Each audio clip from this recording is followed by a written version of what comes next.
کاغذ کھڑا کرنے کے مترادف ہوگا۔ اگرچہ ان کا فوری مقصد ناکام رہا، لیکن ان کے شواہد نے برطانوی پارلیمنٹ کی حوصلہ افزائی کی کہ وہ خواتین کے حق رائے دہی کے بارے میں فیصلہ ہندوستانی صوبوں کی صوابدید پر چھوڑ دیں۔ سن 1921 میں بمبئی اور مدراس کے صدور نے خواتین کے محدود حق رائے دہی کی منظوری دے دی۔ ماں اور بیٹی نے انڈین خواتین کے معاملات کی حمایت سے مستقبل کے برٹش پرائم منسٹر رامسے میکڈونلڈ اور حقوق نسواں کی اہم شخصیت ملیسینٹ فاسیٹ سمیت لاکھوں برطانوی شہریوں نے ماں اور بیٹی کے ساتھ مل کر انڈین خواتین کے معاملات کی حمایت سے مستقبل کے برطانوی وزیر اعظم اور عوام کے ساتھ مل کر لوگوں کے دل جیت لیے۔ ابھی لام کی خواتین کے حقوق کے لیے سرگرمیاں انہیں قانون کی دنیا میں لے گئیں۔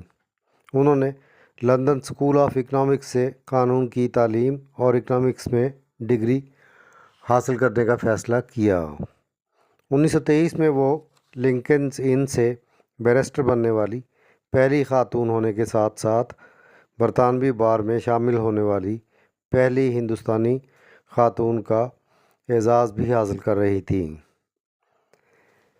سن 1923 میں لام واپس انڈیا آ گئیں۔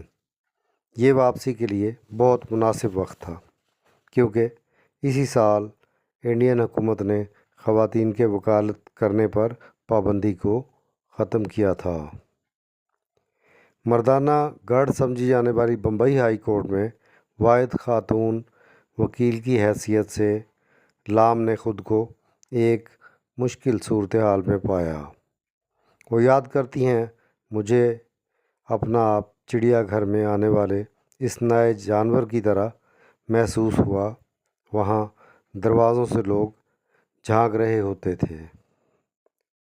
جیسے ہی میرا سایہ لائبریری سے کامن روم کی جانب جاتا تو وہاں ایک بے چین کرنے والی خاموشی ہو جاتی، جس سے مجھے مزید فکر ہونے لگتی۔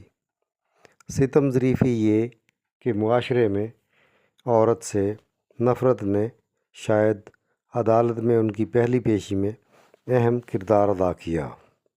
سپریم کورٹ کے ایک سابق جج کے مطابق لام سے ایک وکیل نے رابطہ کیا جس کے موکل کا کیس انتہائی مضبوط تھا۔